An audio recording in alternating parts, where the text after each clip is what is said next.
Good evening and welcome to Poems On. I'm Al Basil, and this is the third episode of the second season.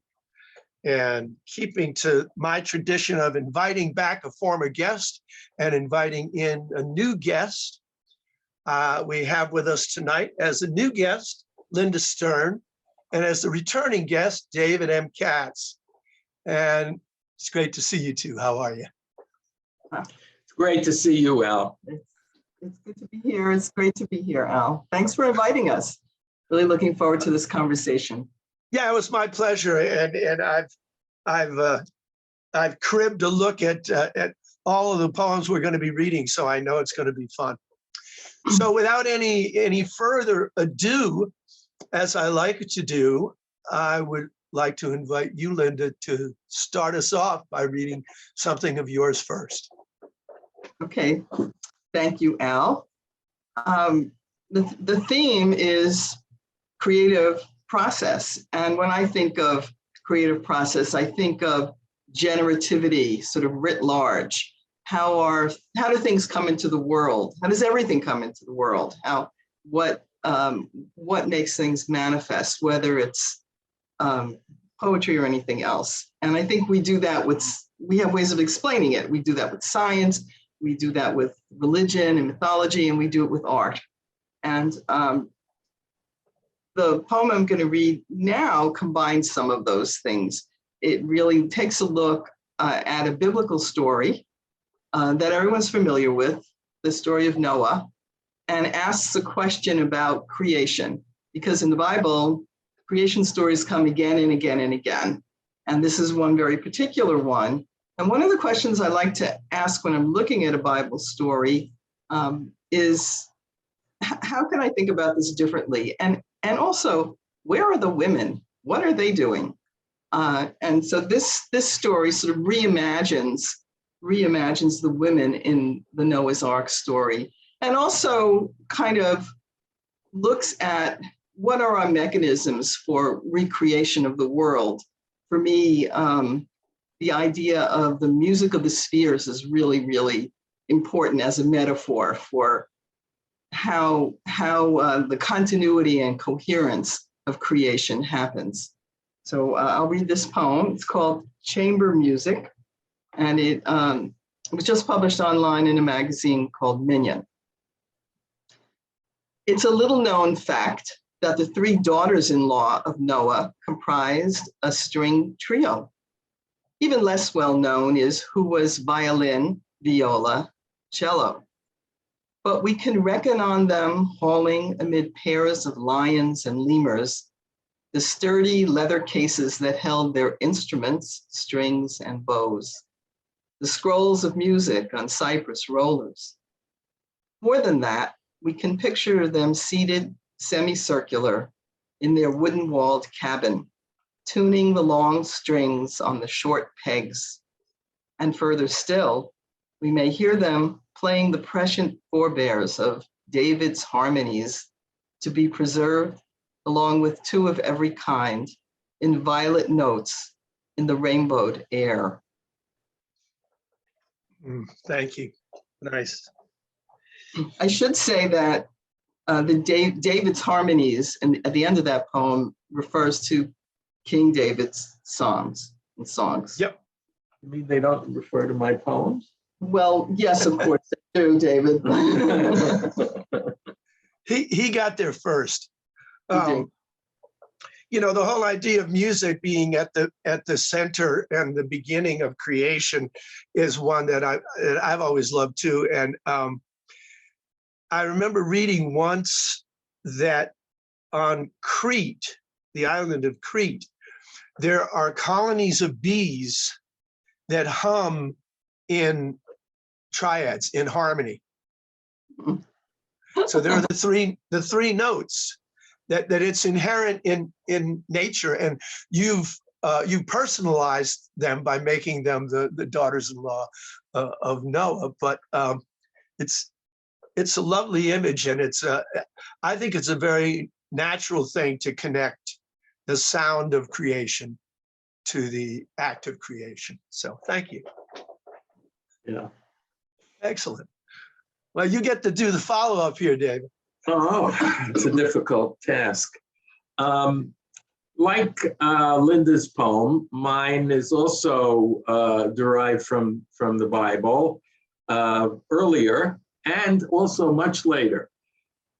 It's an imitation of a sonnet by Jorge Luis Borges, the Argentine master of magic.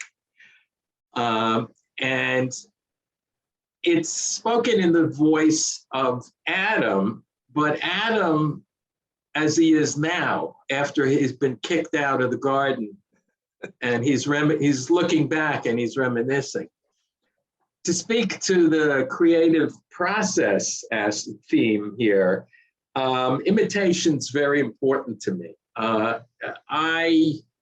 I feel that it's an essential part of my creative process. I like to dive deep into, I have liked to have dived deep into poets I love and imitate and bring something out of it myself. So this isn't a translation, it's an imitation. A poem kind of based on an original in another language, but spoken in my own voice. The Outcast, after Borges. Was that a garden there? Was it a dream? I can't be sure. Awakening in haze, I think of Eden as a passing phase, a faded memory that's come to seem the sleight of hand of a grand illusionist who snatched it from a hat. Yet imprecise as those occluded sights of paradise have now become, I sense they still exist outside of me. The unyielding earth spun round from a blessing to a curse. It's time that Cain and Abel had their say. Nevertheless, it's something to have loved, to once have been so happy, to have moved within that garden, even for a day. Oh, thanks. I think I like the. Go I- ahead, Linda. I was going to say that the idea of imitation is also conversation. That is, One to the other. yes, Oh, good. you're not just imitating Borges, you're in conversation with him. Yes. Yep. It's nice. It's a way of, it's a form of closeness that only writers can enjoy. Yeah.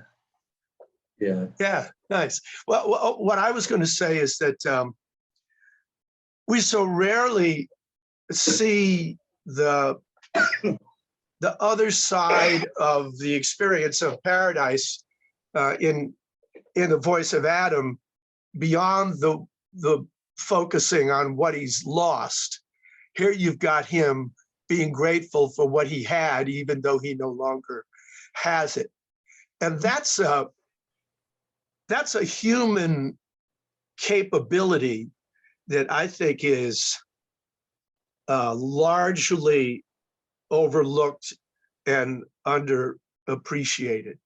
I think it comes to us very easily to lament what we've lost, but to be able to say, look at what I had, and what I had, although I don't have it now, can't be taken away from me, that my having had can't be taken away. So that's, I particularly like that as an attitude, and I wish I saw more of it, not just from writers, but from people in general.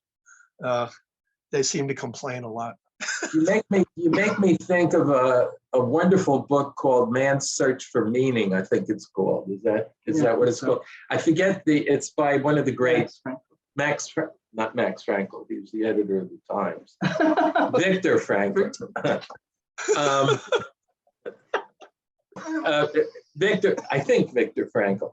And his contention is very much that, what you just brought up, that the past he survived the Nazi concentration camps, and he managed to maintain a good spirit, and he did this as a result of the realization that his past was real, and it was something he actually had that no one could take away from him. That it is true, and that is established. So it's called The Next Idea, and it's a sonnet. I make a space for it, and it appears. I feel it coming on as though I'm filled flush to the brim and then beyond. It spills up out into the light. Its image clears. It soon declares itself and calls by name what I must call it and must let it be. My mind is empty. I wait patiently and watch it take its shape within the frame. It often comes continuous, complete. Sometimes I need to pause and clean the way, but trusting as I do that it will say all that it needs to when at last we meet. Such visits have been going on for years. I make a space for it, and it appears. So nice. That's just a wonderfully pure ars poetica, stripped of everything, but the process itself. You're so good. This is one of your strengths, is describing, as a poet, describing processes, and this is like a Platonic description of the processes. Right, and you are highlighting there, in a sense, inspiration, which seems to come to us out of nowhere. We have no idea where it's coming from. And then It just suddenly it's there. But your use of space is so interesting, because is it actual space? Is it metaphoric space? Is it intellectual space? Is it physical? I mean, is it time as space? There are all of these ways in which we receive the inspiration, in which we sort of get into the flow or understand that coming from somewhere else to us. I tried to talk about it in spatial terms, that there's a particular, and I talk about this in terms of music, of playing music. There's a certain part of your inner space where I can play, and then there's a different part of my inner space where I can't, and I have to get from one thing that doesn't seem to exist anywhere at all into another place that doesn't seem to exist anywhere at all. But when I get from the one place to the other, all of a sudden things happen, and things do flow through that space. And I am fascinated with the process, and I try to write about it a lot, but it always has seemed kind of magical to me that basically what we do is get out of our own way, and then something comes. And when we're blocked, it's because we can't get out of our own way. So, well, great. Great first round. So we come back around to Linda again. Oh, okay, so we're talking about space, actually, and the poem I'm going to read does, have something to do with space and also art, because it's not just music, of course, it's also visual art that comes through inspiration. And the poem that I'm going to read deals with the space that a painter gets involved with, a studio, an actual studio. And this is dedicated to a friend who was a painter who, when she was very ill, actually near the end of her life, her lawyer said to her, well, you should give up that studio that you have. It's very expensive. And we talked about that, and the studio wasn't simply a place. It wasn't simply a space. It was, of course, the space where art happens. This poem has an epigraph that, in line with your Borges poem, is a conversation. It's a conversation with another poet, John Keats, because the epigraph is from Keats's I Stood Tiptoe Upon a Hill. Here's the epigraph. For what has made the sage or poet write but the fair paradise light? And the title of this poem is Goodly Light. The lawyer who said, give up the studio, you can't afford it. He did not know that mourning doves nest there on the windowsill, high above the city. Yes, you're ill, money's tight, and now it's hard to get downtown to that space you've kept up on your own. Your canvases ranged against the walls in bins. On the racks, your palettes, oils, tins of brushes, charcoal, ink, stacks of sketching pads, balled up smocks, drop cloths, turpentine, rags. These are the furniture of your trade, and white walls, the high white ceiling, and the light. The light, so high above the nearby buildings, foiling the panes like alchemical gilding, pooling beneath your easel on the bare floor, untainted spring, your voracious shore. It's so hard in the city to find such good light, you say. You've chosen as you should. Light, like grace, is not an abstract art. It's plain as love to the human heart. Oh, those painters and the light. They love the light. They do. Yes. That rags really reminds me of that, the rags you mentioned. There's a list of really expert list of the painterly materials around the studio. Materials of Right, trade, right. So this reminds me very much of the Yeats poem. I think it's the Circus Animals Desertion, where it ends with the rag and bone shop. Rag and bone shop of the heart. Right. Where something must start. What starts? What is it that starts? I can't remember. I don't remember. You'll have to look something it up. something like the poem starts there, or the work of art starts there in the rag and bone of the heart. Yeah. Well, I mean, I think for me, the idea of the light, that was what was so special to her, of course. And it's such an intangible, but it made the work happen. Yeah, well, for a painter, that's light as milk and bread. You know, that's the medium. It's the atmosphere that they breathe in. So I think of studios in general, and for artists, of course, you're focusing on the visual stuff, which is natural. But I think of any artist's studio, whether it's a writer's studio or a composer's studio, it's a kind of sacred space. And it's the place where we make that space where the thing that comes to us in. And so, of course, nobody's going to understand that how much you have to pay for it doesn't really have anything to do with its worth.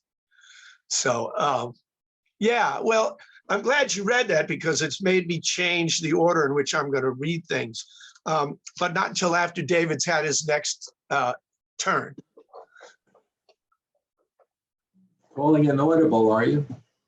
Yep. Well, I'm at the end, so. This is talking about imitation. This poem has another poem at its center as to the act of creation. And this is kind of a rare poem where I really that's what this poem is about. It's about the creative process and where it starts. And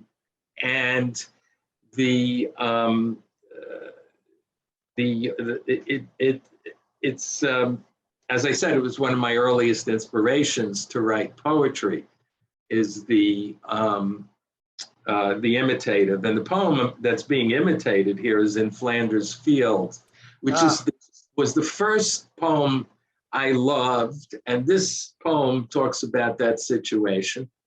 And there's a story, a little bit of a story behind it. This wonderful teacher, Mrs. Lazarus, which is really her name, and her husband's name was Mr. Lazarus. And they took very neatly these positions in the allegory of my life. So she read this poem aloud to us, and she said, okay, these crosses mean death, right? What's the word when we pick a concept, like when one image stands for another concept? And out of nowhere, the word symbol jumped out. And I think that's who I am as a poet. I think it's that kind of making something out of nothing in that way. Just a symbol, a pure, I don't know, I can go off into the sky with this, but I'd rather read the poem. So, this is called the Poetics Lesson. Her name was Mrs. Lazarus, the wife of Mr. Lazarus, my 7th grade physics teacher. He was dry as chalk and lost to us behind a boring cloud of crabbed equations, though we loved the block and tackle with the hook that raised an anvil high. He drew that diagram so we could understand how pulleys work. His wife was something else, at least to me. In Flanders Field, she read to us one day, the poppies blow between the crosses, row on row. Her voice was hoarse, as I recall, and only loud enough for us to hear if we leaned forward. When she read the part about the dead, I saw the open graves of pain and listened to a sleepless voice inside of me. The night before, I tossed in fear to read those lines again, the lines in which the living hear the dead. Yeah. There's two reasons that make me have a very soft spot for this particular poem. And they have to do with the fact that you and I are such close contemporaries. So when I was in the 7th grade, we read In Flanders Field. And we had an assembly, and one of the members of my class memorized In Flanders Field and declaimed it in front of the entire school. It was so memorable. It was the first time I'd ever seen somebody that wasn't a teacher do that. And he was a guy who was not generally considered a cool guy. He was just a guy. Yeah. And a lot of people made fun of him. And there were people, I suppose, that made fun of him when he did that, but I didn't. I thought, wow, this guy has ennobled himself in a way that I thought was completely beyond his capabilities. How about that? So I love that. And the other thing is, I had those dreams too.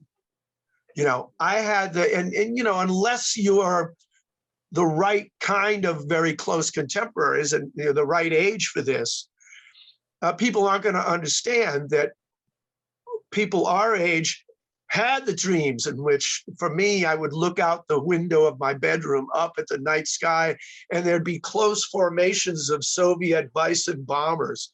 And I would see the bomb bay doors open and the bombs falling like a blanket in close formation. And then I would wake up. Yeah. So Didn't you hide under your bed? No, I was the guy who, when we did the drills, the air raid drills, and they told us to get under our desks. Yes. In a brand new school, and the rooms that we had, this is when I was in the 7th grade, they had big bay windows so that they looked out onto this courtyard. And the teachers would say, okay, now children, when the whistle sounds, get under your desks. And I would put my hand up and say, but Miss Legassi, we're within 50 miles of a military installation.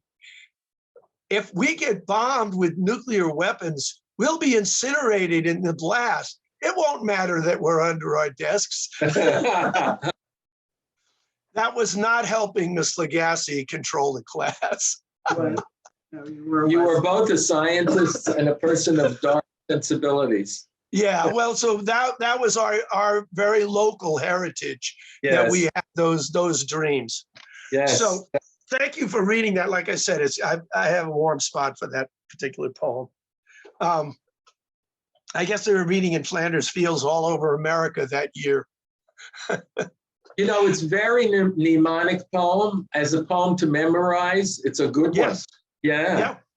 And it works when it's declaimed too. It's got gravitas. And this was just, a 12-year-old boy with a high voice, but he still made it work.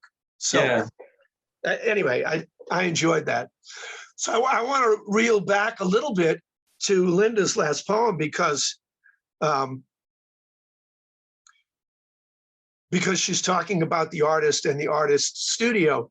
And this poem of mine is not about me as an artist, but it's about the father of a very close friend of mine, the great jazz tenor sax player Scott Hamilton, whose father, Robert G. Hamilton, taught painting at the Rhode Island School of Design for 35 years. And when he retired, he moved up to Maine and lived in Port Clyde, Maine, just down the road from Andrew Wyeth. And they were pals and they were contemporaries. And I would go up there every once in a while when he was in his retirement, and he had a separate little house that housed his studio. And he explains in a video that he made his painting technique. And so in terms of the creative process, this really stayed with me because of what he actually did. And he was also a big jazz fan. And there was an element of improvisation in his painting method that I think you'll see or hear. It's called A Place for Something to Occur, and it's for R.G. Hamilton. I make a place for something to occur, he said in his old age, a black patch tied over one useless eye, the other dim, presenting information if he leaned in close enough, the clear smell of the paint commingling with the loud burn of cigar. His words meandered out matter of fact. My system is to put a lot of junk, abstract expressionist, exciting, paint, down first, then cover it up with a coat of lamp black, then uncover it. And it, after a while, it starts to look like something. He showed the outer edge of his right hand. I used to have lamp black 1/4 inch deep here. I used to take it off like that, he said, and swept his hand from right to left, and then used brushes.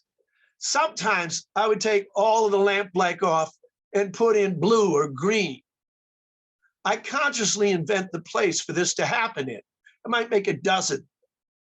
I haven't seen this place before, but then I do my trick. I put down junk, I cover it, uncover, slop it in, and find little pictorial events or plays. The last one that he finished showed a man, blue-green in profile, set inside a circle, red against a blue background, a grin across his face, a blue-green fish across his head like a chapeau, their eyes opposite, gleaming, and the same grin on the fish.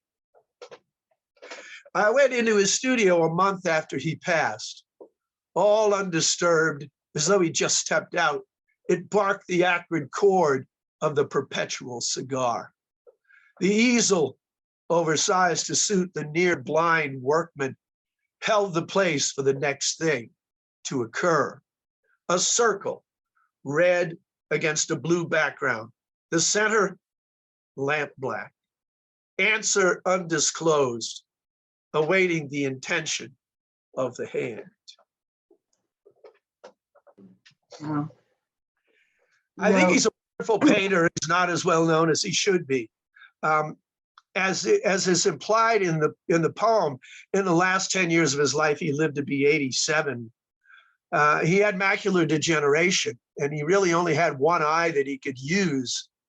And he had to get very close to the surface in order to see what he was doing.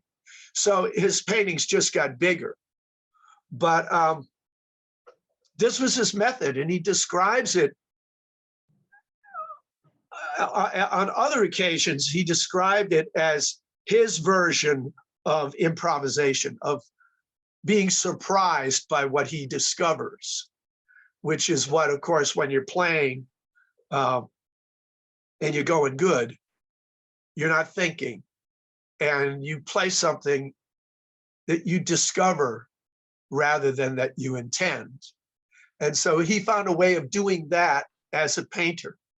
So that's to him. I think he was a wonderful artist, and he was very eloquent in his ability to describe his process. So that was his creative process. Okay. Well, I think the interesting thing about that, the visual, is of course the painter is painting what he sees, whatever that seeing means, whatever it consists of.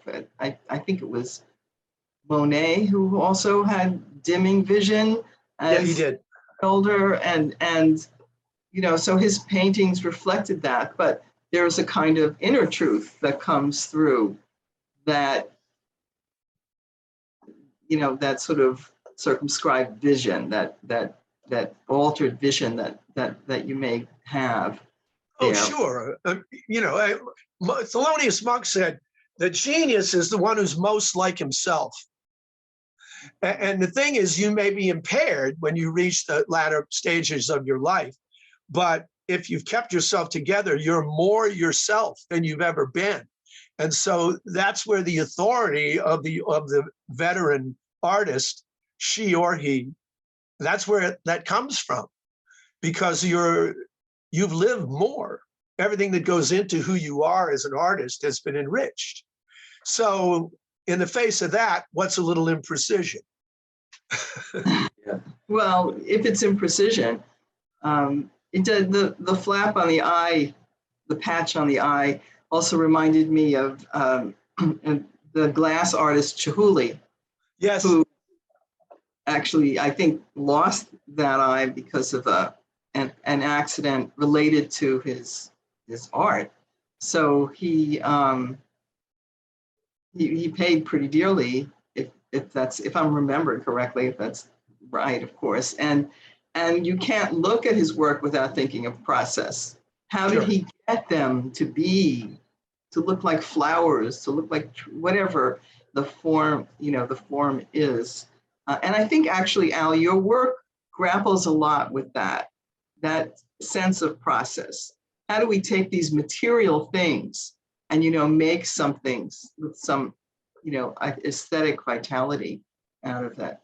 Well, and you want to do honor to the mystery, because beyond your process, there's the mystery of where the hell it comes from. Right. And so you don't want to bruise the mystery. You want to kind of usher it through if you can. And just as you say, Linda, then you look at the work and you say, how could this have come to be? I mean, that's as close to the approximation of the deity as creator of all things as individual humans can get, because we look at the world and say, how did this get here? Right. Yes, we do. Al, this sense of of clearing out a space is so strong in your. It becomes process. Yeah. And we all have our process. And although it seems to come out of nowhere, this poem or this song or this painting or whatever, what we keep trying to do is figure out how to make it happen again. How, like, well, are you gonna keep a diary or a journal? Are you gonna sit down and write every day? Are you gonna be like Yeats and, write out your poems as paragraphs and then turn them into verse? Or how are you where's the key for you to get back to that place? And the place changes as you get older too. What it is that gets, what it is that gets. How do we make the place? How do we get there? How do we build the place? How do we build the place? Well, one way that you do it is by not thinking too hard about how you're doing it. Absolutely. It's the old Yogi Berra, how can you think and hit at the same time? It's how can you think and write at the same time? You really can't. You can think when you rewrite, but not when you're writing. It's best. It's a gift when the writing happens, just by itself. Yeah.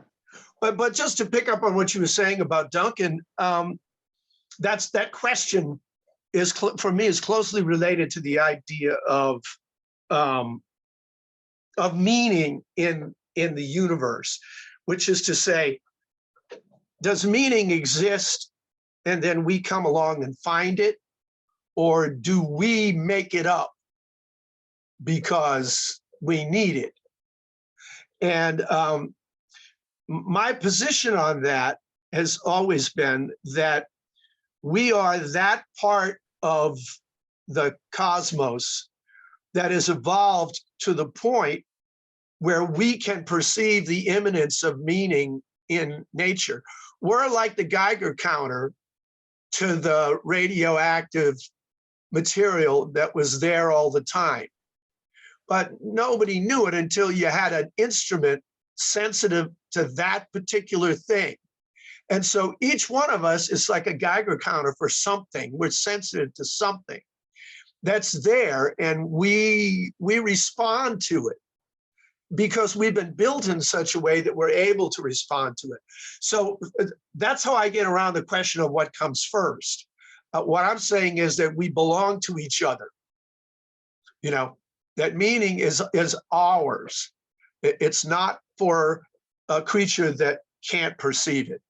And so we should revere the fact that we're capable of it and not abuse our ability, which of course gets me in a completely other space that would have no end, because we've been pretty good at abusing all our abilities. But anyway, that's how I think it is.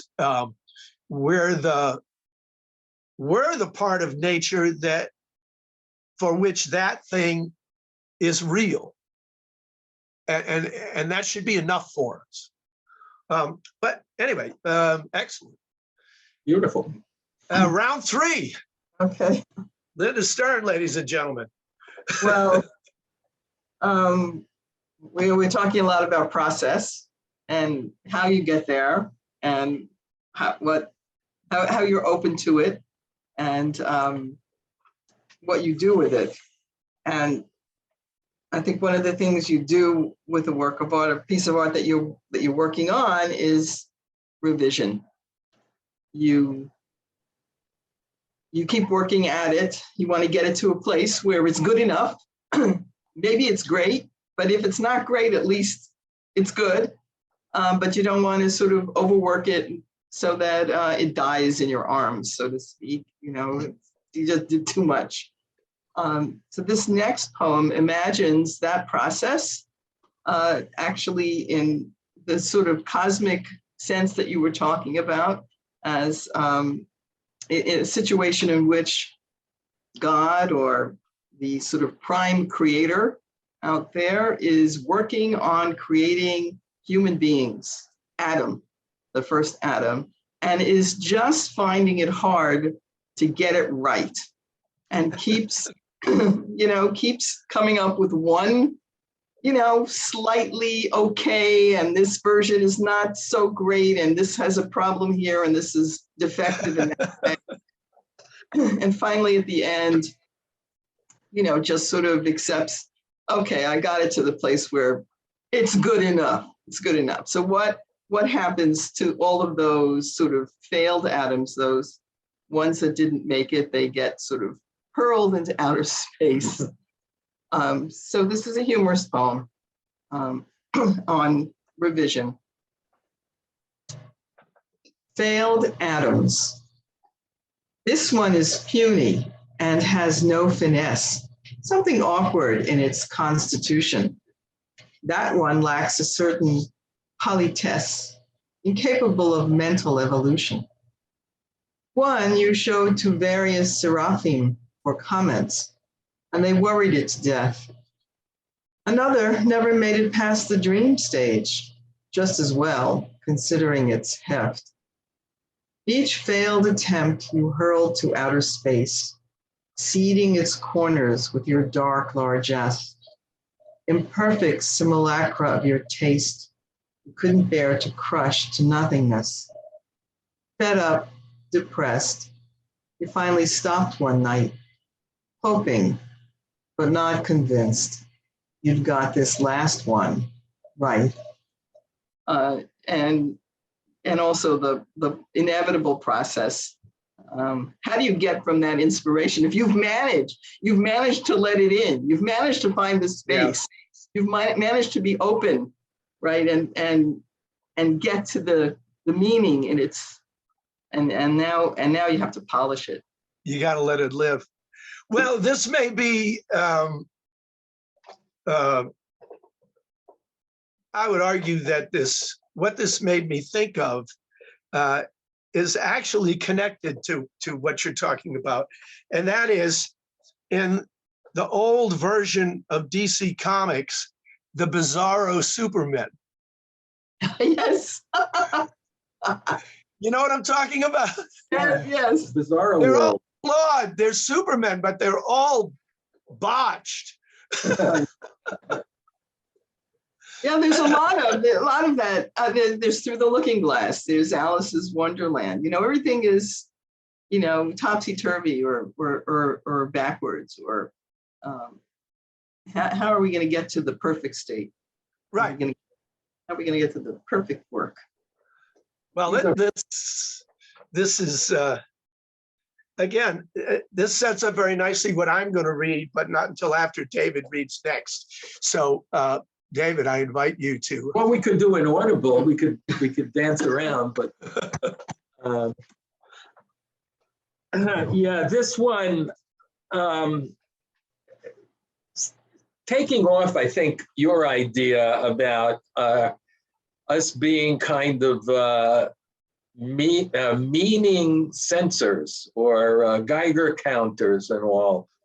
And it makes me think of making some or perceiving some kind of order in what is really chaos underneath. And it makes me think of Wallace Stevens' "Oh, Blessed Rage for Order," Pale Ramon, the idea of order at Key West. Yes. So this poem, I think, confronts kind of utter chaos, which is it's the situation as a parent coming home after a hard day's work to encounter two children, lads, and what they've done to the house has made chaos out of it, and their cars are all over the place, and it's an utter mess, and now you got to put them to sleep. So having encounters this, the father bathes the little one and meditates on the older one, who's drawing a picture of Godzilla. And he makes out of this some sort of schema. There are three parts: the younger son, the older son, and then the father, who somehow feels exposed to some kind of elation and joy once he's put them to sleep. So this poem's called Gods and Monsters. Like a sack of letters, I come back to you. My face is thin as love on onion skin. My serifs fading, the memories back to their old tricks again, back to renew some glimmer in the mind. But as you spin and dive in your bubble bath, rise to wash walls assiduously, covered with suds, you are a true, if small, Neptune, imbued from head to fin with all the salty life my long days lack, plunging with your trident through the squalls. Beyond your mythic brink, your brother draws funny mechanical monsters. Twirling a strand of hair on his belly, he gazes at the meshing gears, the fierce, archaic jaws, and pauses. He sees a sadness swirling amid any villain's motives. Hounded, his new Godzilla, fearing the vengeful laws of cruel little men, begins hurling down Tokyo. Thus, while the Ginza blazes, the beast himself is the one who's wounded. Evening deepens. I stumble from your room past the millions of tiny cars with a sense of dazed elation. Some sweetness lingers, prismatic color off the bubble. Some dawn light of sympathy and ambivalence where you were. Then, like jagged streaks of light that break off after a dive, as the diver comes coolly upon a darkness utterly dense, constellations disperse. Through my fingers, the gods and monsters rise into the night. Of course, I know those little boys. There are little boys. They're now men. Bigger than me. But I think for me, this poem brings up also that idea, Al, you're talking about the space that you don't know where it comes from, how the inspiration gets to you. But in this poem, it's youth. It's sort of at the beginning of our lives when we have all this openness, where it's so easy for inspiration to come. And imagination is so free and so open when we haven't been sort of, well, I don't know whether it's ground down or whether it's just the process of living and aging and whatever that makes us a little bit less susceptible to that. And we have to find other ways of accessing that, that moment, that space, that imaginative, that joy that is going to lead us to art there. Yeah, see, this is, for me, I've said this on other shows, because I have no children and therefore obviously have no grandchildren. You guys are going through yet another stage of this.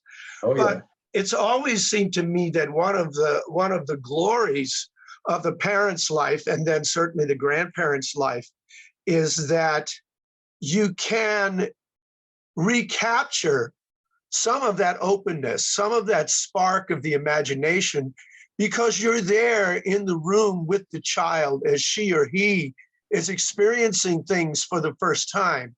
And it brings it back out of you, because these are things that were yours and they're not gone from you, but they haven't been accessed in a long time. And so it brings these things out. And for me, one of the beautiful things about this poem is that it's a celebration of that dynamic of the openness of the view of the world to the child, and the fabulous nature of what the child sees all around him also enters into the speaker. And appropriately enough, this poem of the ones that you've been reading is the one where the voice has got the greatest resonance, where the word choice is just delicious.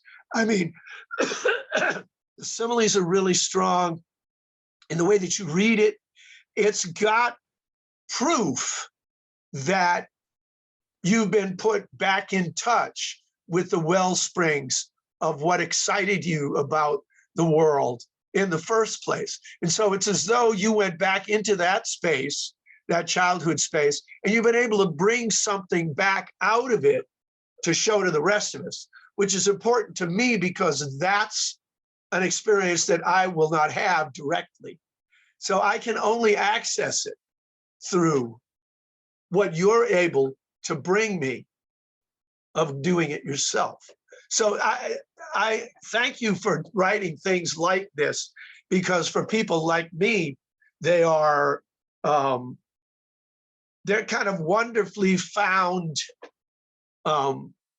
bubbles of experience, you know, that have never drifted our way, but they're great. And we can kind of see that, even though it's not really mine. I can tell what you're feeling because you're so eloquent in describing it.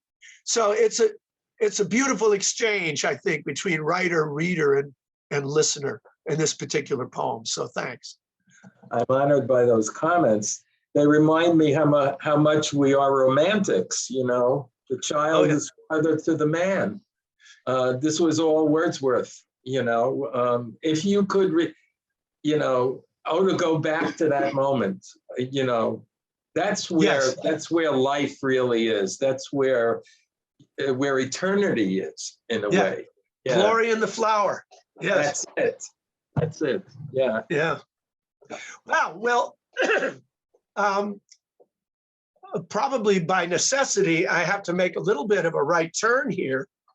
But this poem, A Burl for the Carving, is at the other end of the creative, it's a later link in the creative chain when you're working with a form, and sometimes this is a musical form if I'm writing a song, or sometimes if I'm writing a poem that has a very clearly established form, and it frees you up, but it also, because it cuts down the choices that you can make that fit within the form, but also some of the time you run into these dead ends where there just isn't a word that works, that fits, that rhymes.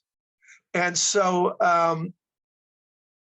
this is more about the struggling with the form rather than the kind of Empyrean description of creating the space and then everything magically comes through you. Well, mothers of the world know that however beautiful birth is, it's work. So bless you for being a mom, Linda. But this is as close as I can get to having some kind of an insight into what that struggle is like.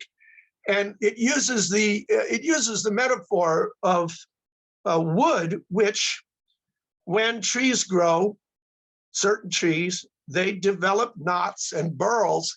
And if you've ever been a woodworker, you know that when you're working with clean, open wood, where the grain is open, you can make great time. But when you hit a knot, it resists.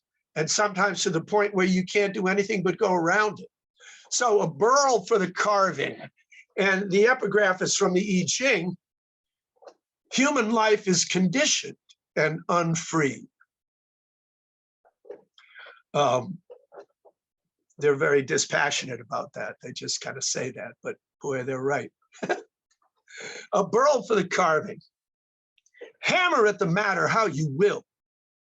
Close-grained as it is, its knots and burrs concealed until the first assay, deflect and redirect the chisel's edge, admit no easy progress, and assure an outcome imprecise, wrought fine by will, but blunted where permission from the language is denied.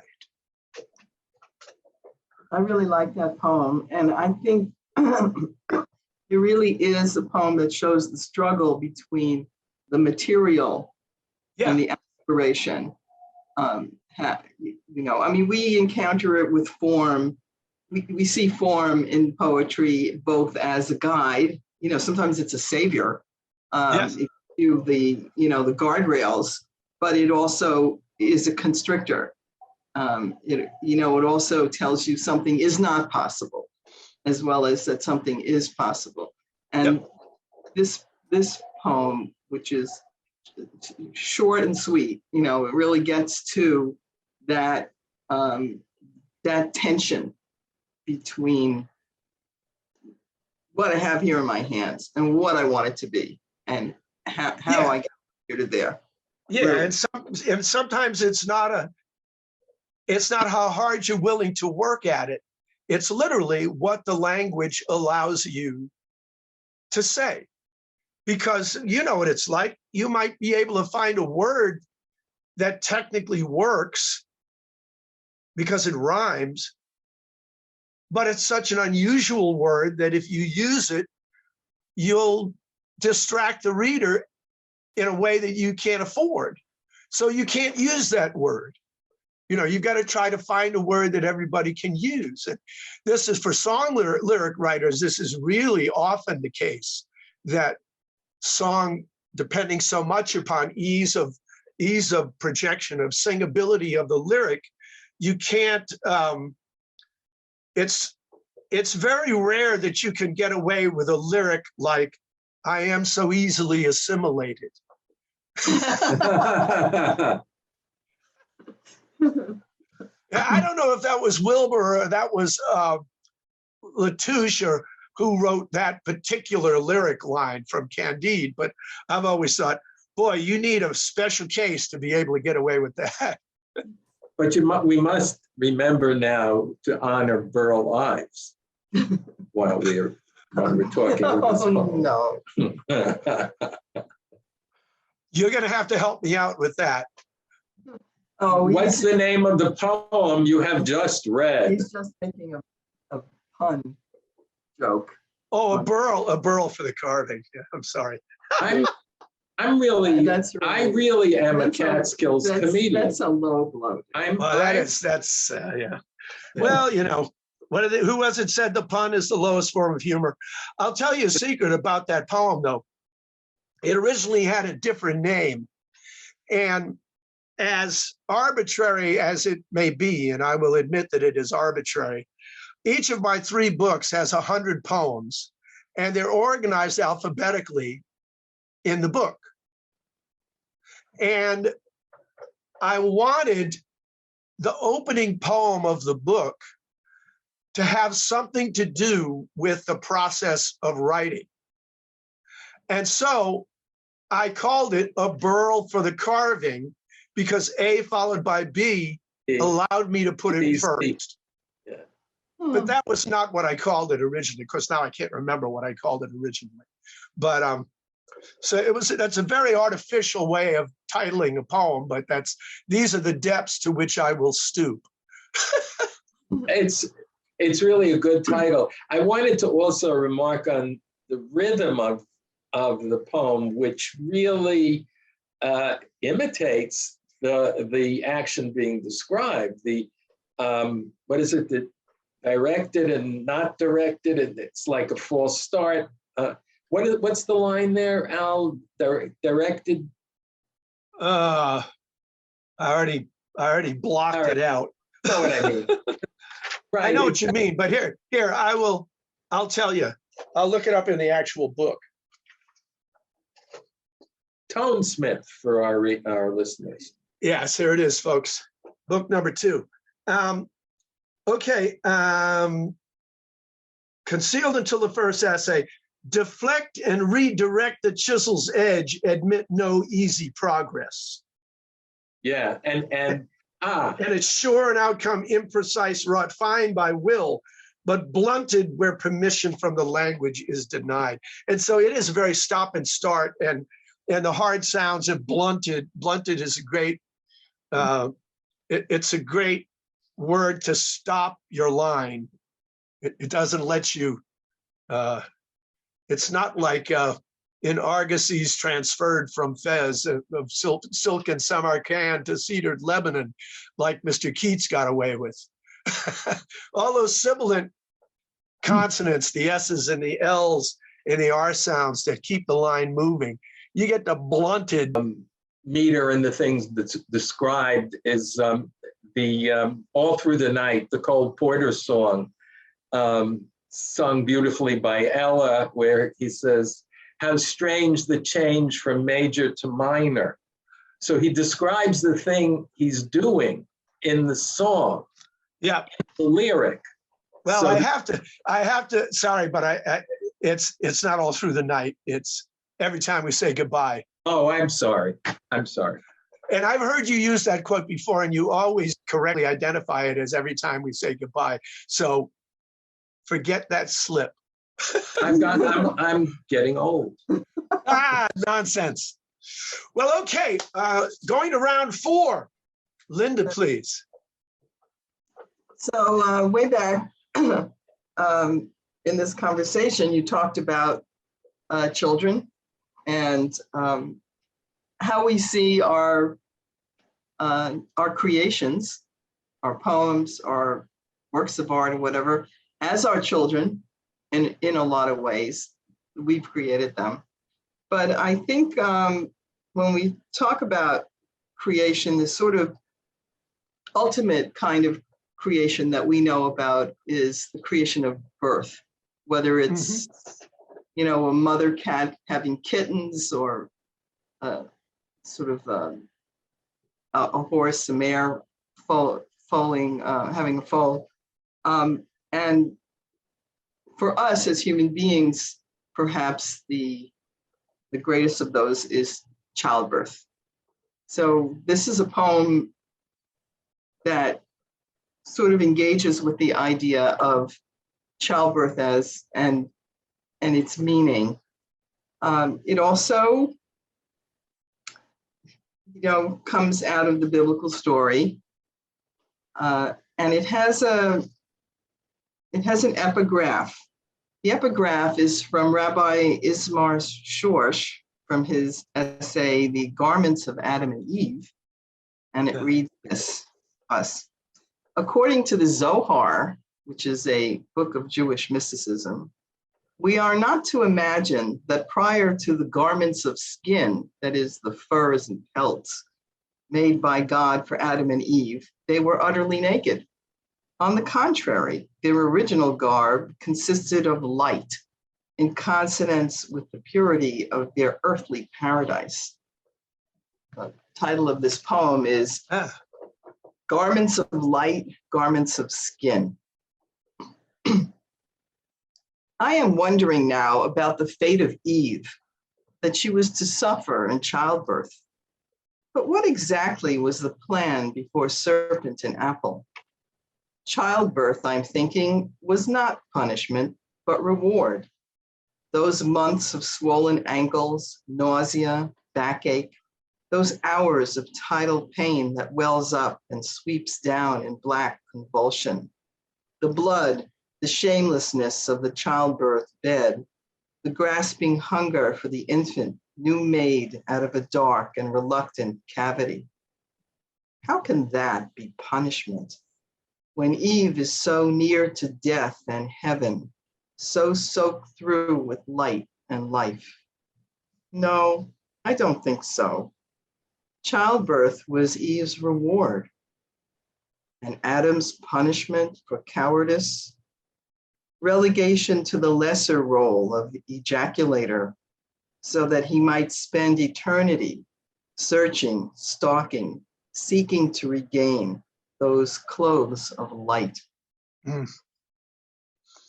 Thank you for the position that you take on that.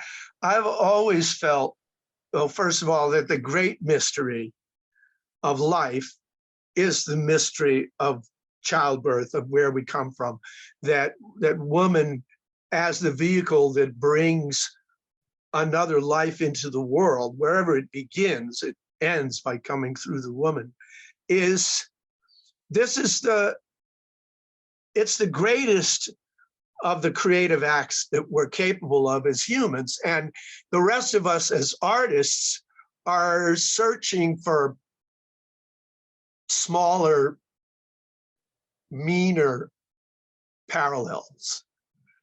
You know, it's as close as I can get. What can I say? I'm a man.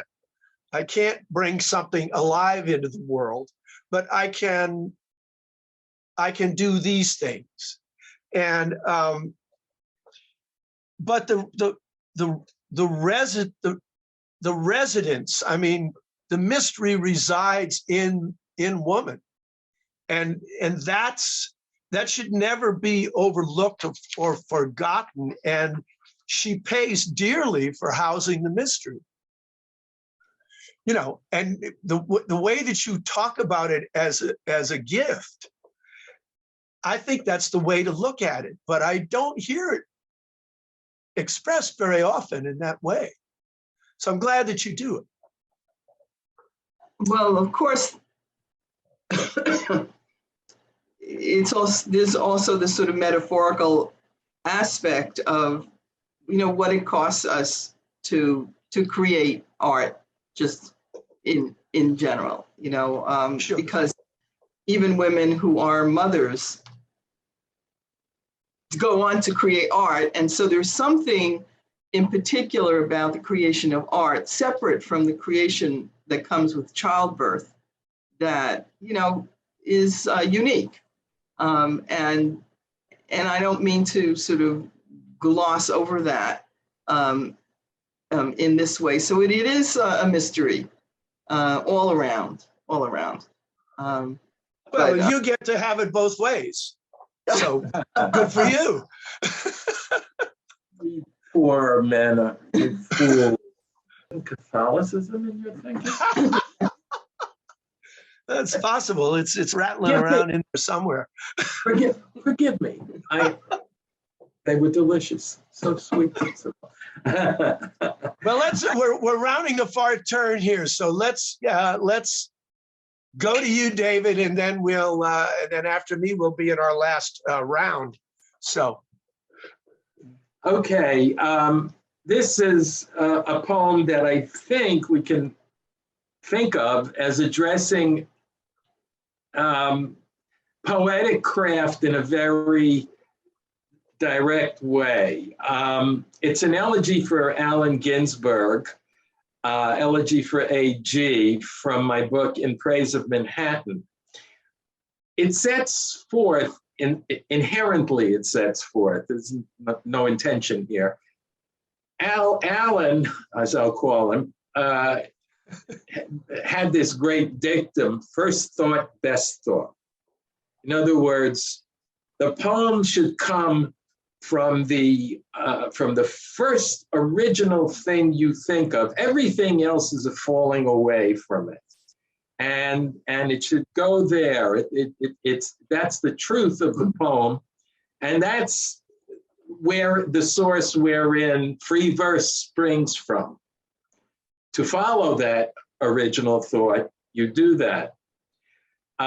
So that's one of the repetans in this villanelle. However, it is a villanelle. Right. Something that is worked and revised, as Linda said, again and again. You can't write a villanelle without revision. You can't write it out. You can write it out of the first inspiration, but you gotta make it work. So there's this tension between the formalist in me and the tradition and the beatnik. So, elegy for A.G. First thought, best thought, the master said. cross-legged by a roaring fire. Where's Alan now? Among the dead. Spit out each thought that's in your head. Beware the censor and the liar. First thought, best thought, the master said, wearing a body and looking well fed, touching the lute and plucking the lyre. Where's Ellen now among the dead? He cuts a slice of thick brown bread, yet speaks of silencing desire. First thought, best thought, the master said, nodding to me to go ahead without the members of the choir. Where's Alan now? Among the dead, where every thought must go unsaid. It's time to say what I require. First thought, best thought, the master said. Where's Alan now? Among the dead.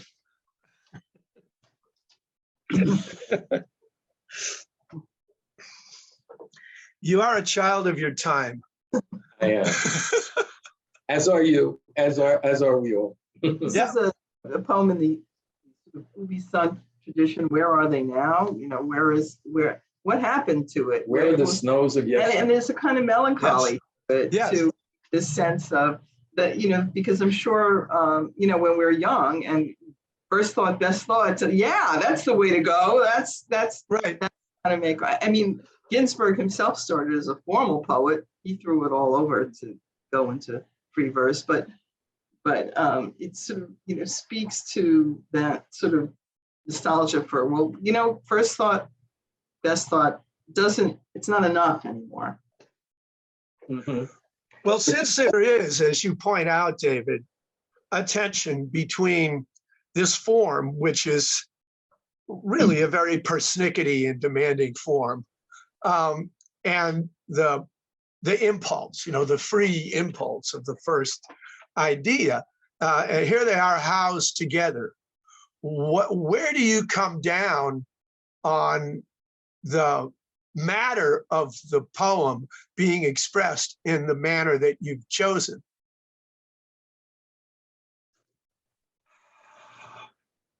It's a very good question. I think it starts from a real desire. It is an elegy for high homage, because I think of him as a great poet, as my one of my great original poets, one of the people who was in terms of lifestyle or anything like that. Nor did I ever meet him, although he lived around the corner from me when I was going to City College. Right, he lived on 10th Street between I think C and B, and I lived on 9th and D, and I would go up to catch the bus, and there he'd be shambling up towards going west, and not too far from me. But I was terrified, and I never approached him, and I really regret that. But I was 20, and I was too timid. He was too much. So the first impulse towards that, the impulse towards form, was honor, homage, that kind of thing. But I think I had learned a lot about form as I got older, and form is now, he loves form too. He could lecture on the sonnet, and these are false distinctions in a certain way. I think I want to say that these distinctions, formalist versus free versers, where you stand and so forth, it's bogus. The poem is the important thing, you know. So I wanted to honor that thought in the context. I guess I have a contrarian kind of mind, a paradoxical kind of mind. Hard to explain. I don't know. Yeah, ultimately. The reason that I asked is that it occurs to me that there is a tradition of of honoring or homage that we associate with form, because it's a thing more of the past than it has been of our present. But form or free, for me, the question is whether you're easy inside the authority of the voice. And so if you're easy inside the authority of the voice, it may be formal, but we don't think of it as being formal. We hear the authority, and vice versa. And so it's successful when it has natural authority, and that may be in as many guises as there are different voices for different poets. So I think that's where I come down when I listen to you say this. It seems very natural for you to say what you say the way that you say it in this poem. It doesn't seem like you've, and this is the trick with the villanelle, is not to sound like you've worked on it as much as we all had to. Yes. And so if you can keep the listener or the reader focused on the expression, on the utterance, on what it's about, and the authority of the utterance, if you've got them and you hold on to them and you don't let them go, then the people that are walking around counting, the meter hounds that are counting feet, Yeah, that doesn't really have much to do with what we're trying to capture here. absolutely. So that's what I mean. This is from a guy that I started out writing free verse when I was, in my teens and when I was in college, and then I flipped over and never went back. But I feel comfortable writing the way that I write, and that's all I really care about. And that's all I would ask of anyone, if they're comfortable and if it's really them talking. Sometimes you hear people that it doesn't sound like them. It doesn't necessarily even sound like a person. It sounds like language, but and that I'm lost there. It's like me trying to listen to Ornette Coleman. So anyway, so I said before we got started that the way that I began this day was mixing my new record. And we, in fact, began to mix today. But this is my 19th solo record. And up until the last 3, I had my friend Duke Robillard producing my records. And so when we were mixing, he's the producer, he's there with the engineer. He had all of the experience. And then I would be there as the artist to kind of, if they had a question, I could probably answer it, but they didn't really need me to be there. Well, in the last 3 projects, I am now producing myself. So now I'm doing even more than what I was doing in this poem. But this is really about a different kind of creative process from what we normally do as poets, because music production is a collaborative process and it's a group effort. And so that's what this poem is about, how different versions of me are being brought together when we mix the individual voices, tracks, to turn it into the conglomerate, the unified thing that is the cooperative thing. So this is called Mixing Day, and I think I wrote it maybe 5 years ago. Mixing Day. Producer Duke and Jack the engineer both sit behind the board in prime position.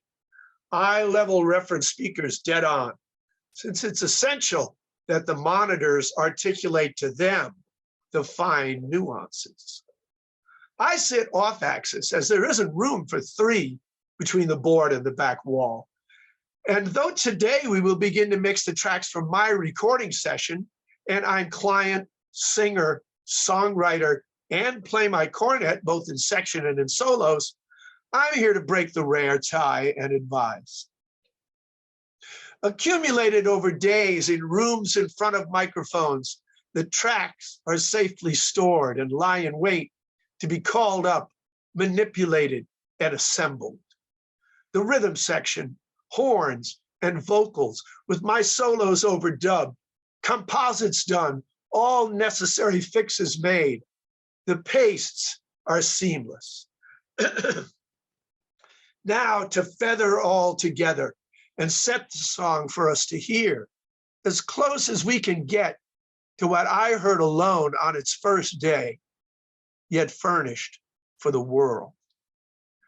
I listen as my voice carries the weight of what I in my writer's thinking cap intended, while the cornet player in his bluesman's pork pie colors in the mood behind the vocal. I, in different guises, strive to work in concert with myself. While Duke and Jack determined how it all should go to show the song off best, pull back the horn, the vocal has to be on top. I do my doppelganger do-si-dos. Our common goal came to me from beyond and uses me to reach into the real. My several selves give way to an ideal. Makes me think of the original title of Eliot's The Wasteland, which is, he do the police in different voices. So you, Really? and if you think about your poem, that's sort of the idea. You know, it's a composition made of different selves, different parts of yourself. Yep. Yeah, as you look at it. So the collaboration between the three of you, sort of in real time, the sort of real collaboration between three real people, real individuals, is kind of emblematic of the collaboration within you or within the artist himself or herself, you know, to bring together all of the selves, to bring together. If you know, one way of composing, of writing is to be synthetic, to bring together this idea, that idea, this circumstance, this is what I read, this is what I've always loved, and throw it all into the hopper and, you know, come out with a whole authentic thing, as you said before. And this is very difficult. And this is the collaboration. This is the collaboration, to go back to the beginning, that David had with Borges. This is the collaboration that you have with the engineers, you know, in real time. I can only, although it begins with me, I can only carry the thing forward so far. And then I need other people to carry it further. So I need the musicians that play the parts. I need the engineer that puts them together. I need the producer to try to perceive what the whole thing could be. And what you try to do is to work with people who are perceptive enough and sensitive enough to see what it is that you're getting at, talented enough to realize it, and unselfish enough to get out of the way in the pursuit of your vision. And it's very satisfying when you find people that have all those qualities, because they're, I mean, to go back to the childbirth idea, I suppose you can have a child without anybody's help, but help is... It's really very wide. It's very desirable to have some help. Exactly. It's certainly at the beginning, you do need someone else. You could use an extra parent. You could use 3 or 4. Yeah, right. Well, that's me. But you know, what I'm curious about is in a situation like that, and this is always, I think, the thing for me about collaboration that puzzles me is actually getting in the first place, getting across your vision. Like, actually, as you say, it depends on the people and how sensitive they are to be able to understand your vision. So I imagine that it's somewhere along a spectrum of they didn't get me at all, to these guys really got me, you know, it's great. And then even beyond that, to these guys not only got me, they made it better, or they brought something in from themselves that really, you know, like made a difference. I think all of that happens, and it's fascinating how it happens. But there's also a whole other dynamic at work, because not all artists bother to be clear about what they want. Sometimes they're not sure themselves what they want. And sometimes what they're doing is not easily referenced to their helpers. So I happen to work musically in root styles, and I work with players who are very experienced in those root styles. So I can say, I want this to be like that, and they already know how to play that.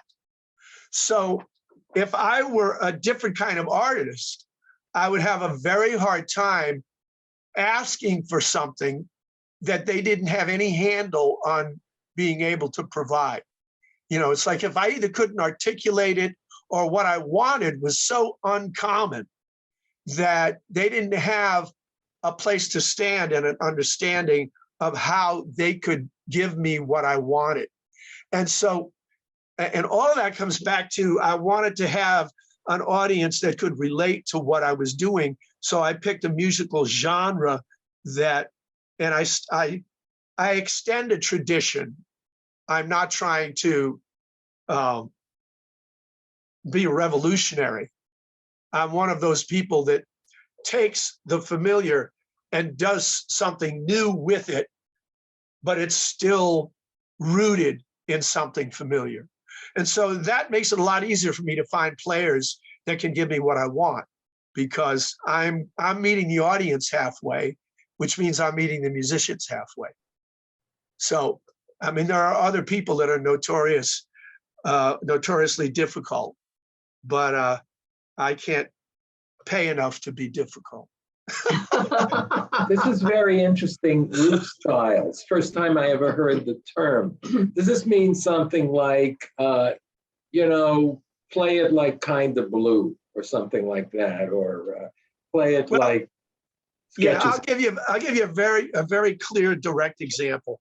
I use what we call groove clips for a lot of my songs, where I'll hear a song, a recorded song, and I'll take one element of it, maybe just the groove, maybe like just the bass line. And then I'll write a different song, completely different chords. You know, the bass is doing a similar thing, but the chords are different, so it's not the same bass line anymore.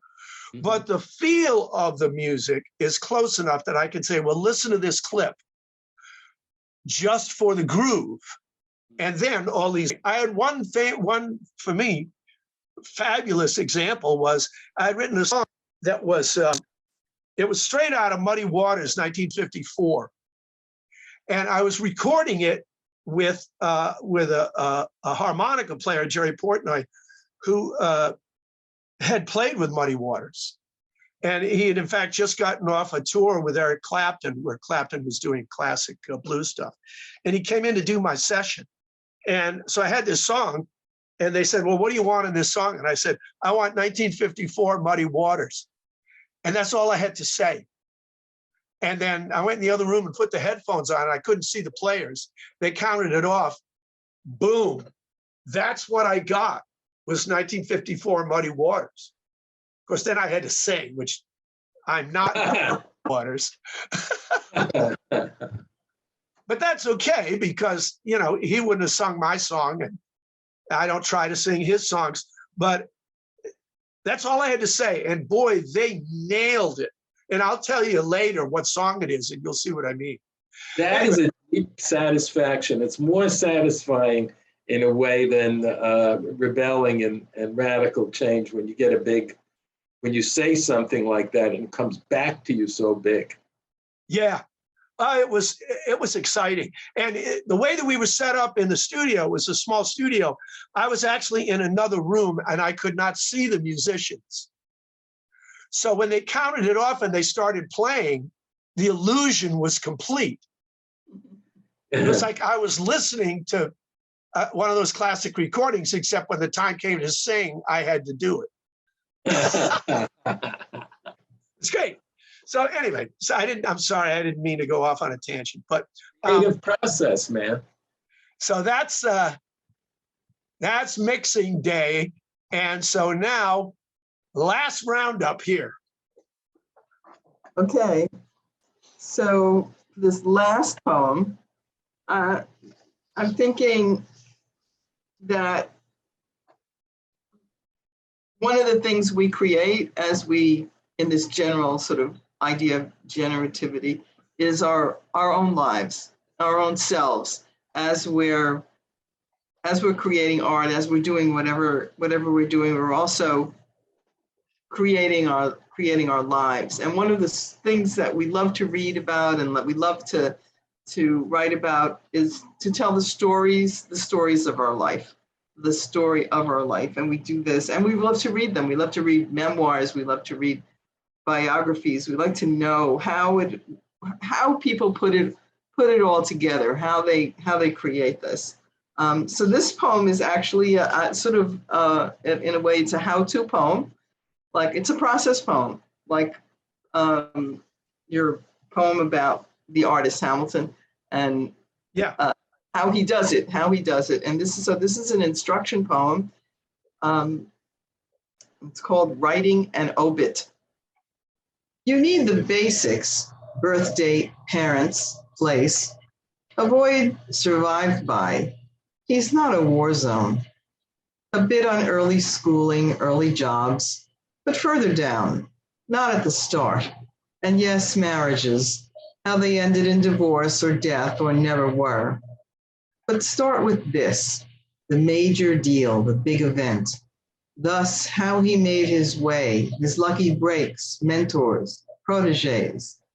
Why he deserves 2 columns, or 6 or 8, or even a page 1 that jumps gazelle-like to another spread. Please add some quotes about and from, for more than color, good enough to make us smile. Choose well. Of course, you'll deal with scandals too. Perhaps he's even most well known for those. Too bad. Be firm but kind. We need to know.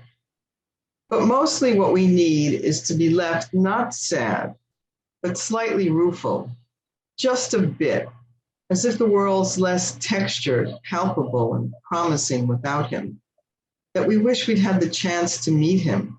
Not despair, more this. A life of passion, love, and fame is not beyond us. Maybe we too can someday write it, dance it, play it, build it, while we finish our morning coffee, while we turn the page and turn the page and turn. Because it is a how-to, but it's a how-to, but with a heart. It's not just instructions.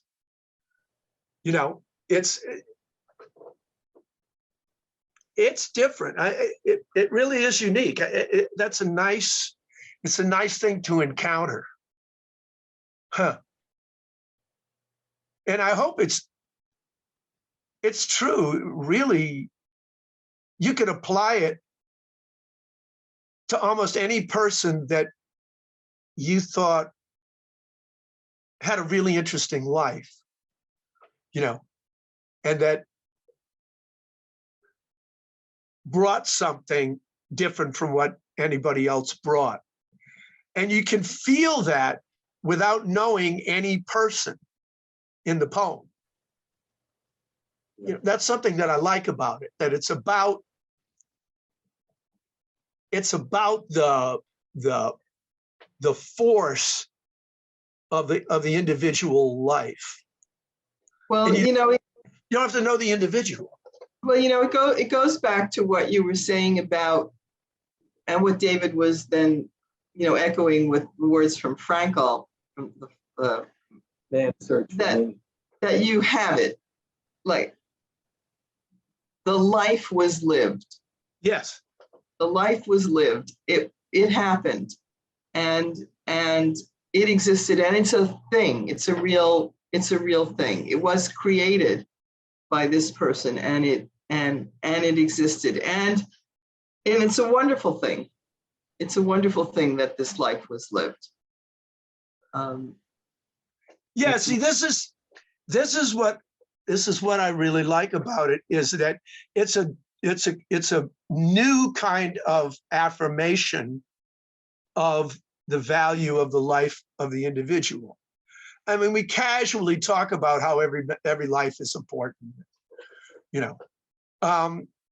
But this articulates in a way that can't be gainsaid that there is a force in the individual life that has been exercised, and is not ever going to be nothing. And that's very comforting, I think. And we don't have to know who the person is.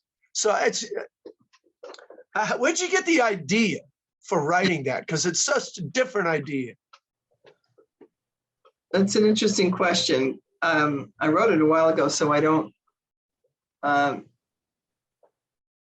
I guess I don't clearly remember. Maybe I was actually reading obituaries. It's quite a pastime to read obituaries, but yes. but I think it is tied up with, because it says how to write an obit, this thing, how to create, how to do it. Is there an instruction manual? How come I never got it? How come, how come, wasn't there when, whether it's how to live, whether it's the instruction manual for how to live, how to create a life, or how to create a poem, whatever whatever the directions are, whatever the instructions are, how come I didn't get it? Well, you know what? I'm gonna write.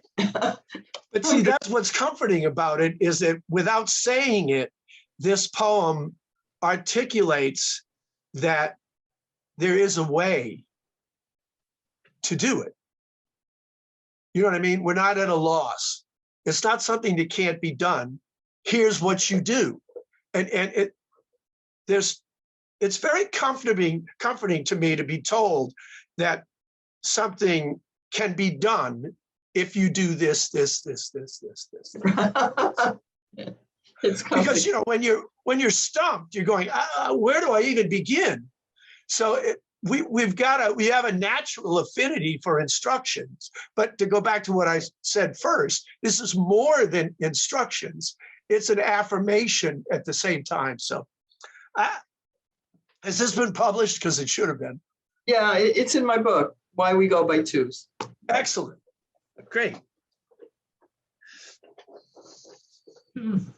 That's a hard act to follow. Why don't you go?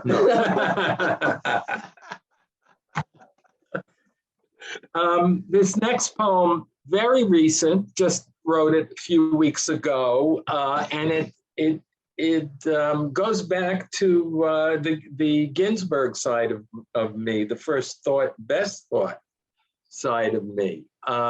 However, in thinking about that, the first thought, best thought, what was the first thought?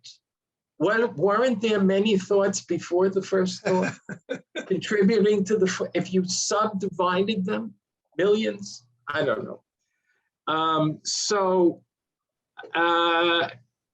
I do Zen meditation in the mornings, and this poem kind of came to me during it, almost as an interruption. And I was finishing with my meditation, and it pulled me back. And I said, no, I want to have some breakfast, not now. And I couldn't. I had to come back. And what it was is the simplest thing. The simplest possible thing is what you're kind of hearing while you're just sitting quietly in a room. No human voices, no nothing. It's called The Wind. The wind makes everything happen. The closed door rattles gently, but it does not do that to itself. The air makes it rattle. The rain has ceased, but a fat drop splats on the sill. The earth has pulled it down, but the breeze has also played a part. The wind is free to do what it wants, is free to move as if it wants, as if it is capable of wanting. I do not mean to point to the wind as the single thing, the only thing that is free. Yet it is free as the breeze, free to bring everything alive, even those things we say are not. The door, loose on its hinge, the heavy drop of rain, the sill waiting for it all to happen. Is this a cast of mind that's new to you? Well, I've only been, I would say it's a cast of mind that's new to me. Yeah. It's, I haven't been meditating more than about a decade. Grandfather now. You might say that it's a product of a new stage, perhaps. If you, Nice. yeah. It seems like a natural progression, doesn't it? I guess. I hope, maybe. That's where we want to get to. We want to live in the moment. Yeah. Not too many moments left. So taste each one, Well, we started talking about sacred space. Yeah. Yep. And what Zen or Zen meditation gives you is, in a sense, gives you is sacred time. So it opens up this time for you when Nice. you are not really anywhere else, where your mind is not anywhere else.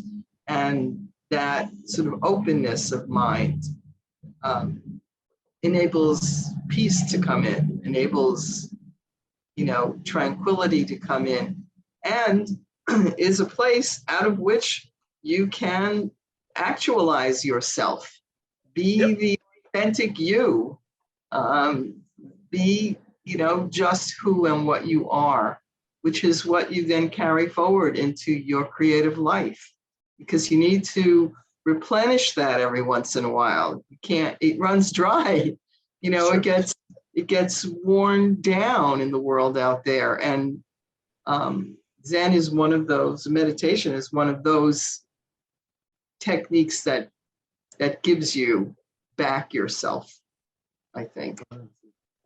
Nice.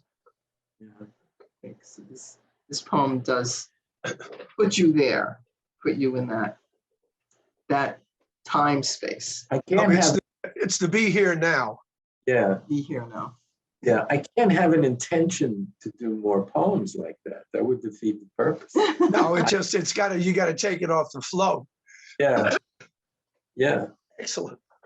Yeah.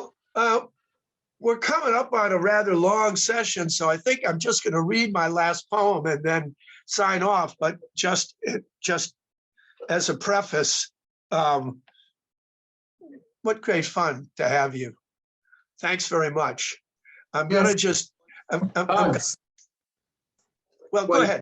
Say what you're going to say, please. Hugs. Hugs. We're saying hugs. Oh, yeah, hugs right back. It's been a wonderful session. Yes. Yeah. So I'm going to end up here with my attempt to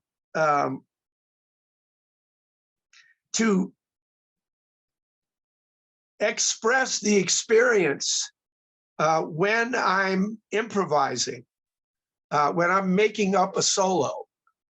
I'm trying to explain what is going on in my head from moment to moment. And it's kind of not anything you can express in words, but I'm trying in a kind of graceless way to do it anyway, because I never encountered anybody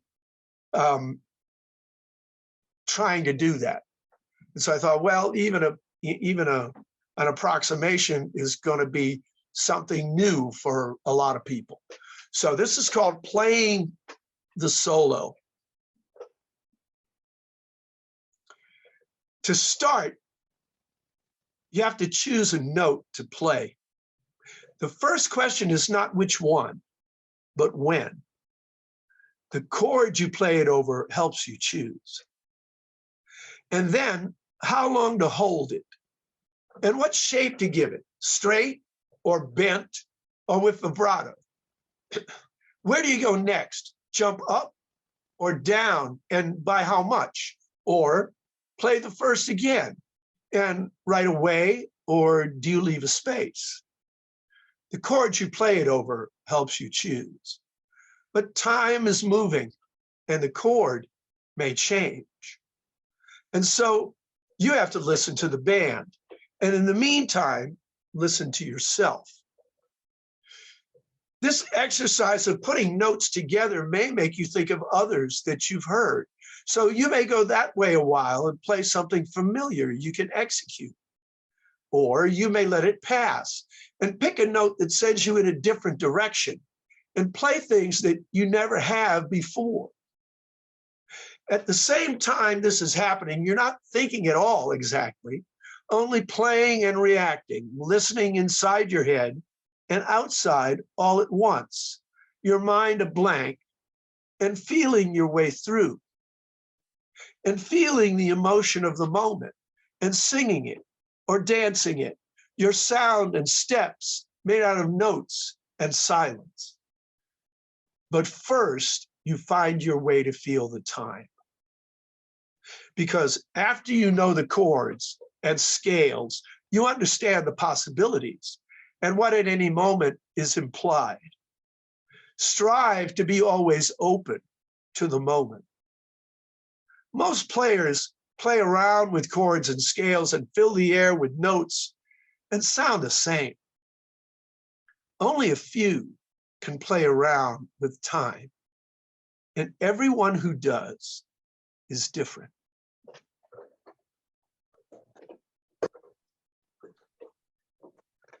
Thank you. I don't know if that expresses anything, but oh yeah, it makes music, verbal music, out of the process of soloing in jazz. And it's yeah. another in a sense it's a how-to poem, Really? right? Yes. It's a manual, it's a direction, but it's very intricate, and it would be sort of very deep, very detailed, yet it's very finely detailed, but it also can be sort of generalized out to all of these paths that we take in our life, all of these ways in which we seek to actualize ourselves, to make it real, to make it happen, to get it to that place, to get it, just to where we want it, what we want. Despite the happenstance, I mean, things happen, things when you hear something familiar, right? Well, you can't sort of avoid that something sounds familiar, but you make the choice of whether to go with it or let it go. So you're in every time, in every situation in life and in creation, and as you're doing art, you're making those choices. So it's good on those levels. Exactly. It's a succession of choices in a context of awareness.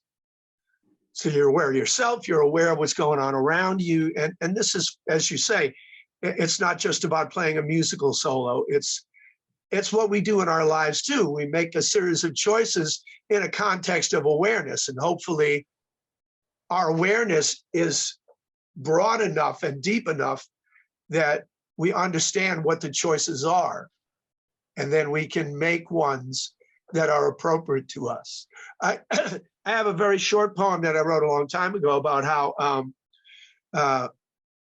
when you're writing even something short, you're continually making these choices, and that after you've made choices like that, thousands of choices over many years, that then you begin to perceive a style.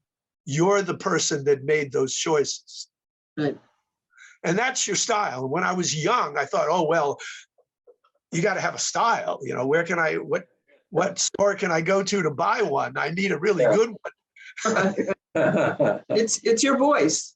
It becomes your voice. Yeah. It comes out of just continuing to choose, and what you choose may be different from what the next person chooses. What you even know is there to be chosen is different. And so over and over and over and over and over again, over thousands of choices, then the figure emerges of who the person is that did those things. But you're probably not the best person to make that call. Others can do it. Yeah. your job is just to keep making choices. the choices. And as an artist, the same thing. Yep. You know, getting those choices. Yeah. Wow. Well, you know what? I think we covered a lot of ground talking about different aspects of the creative process. I And this is good. I'm glad we did it. It's a good way to talk about the creative process, which is to say, to not anatomize it, but to just display it at Yeah. work. Yeah. So great. Well, I'm gonna sign off. Okay. And I'm going to thank those people who are watching live who have walked the walk with us all this way. And I hope I see you both in person pretty damn soon. Oh, yeah. Absolutely. Yes. We will. Excellent. Yes. All right. Well, once again, thanks very much. And farewell. Stay healthy, safe, and sane. Happy trails. Yes. Thank you. You. Al. Till we meet again. Till we meet again. So long.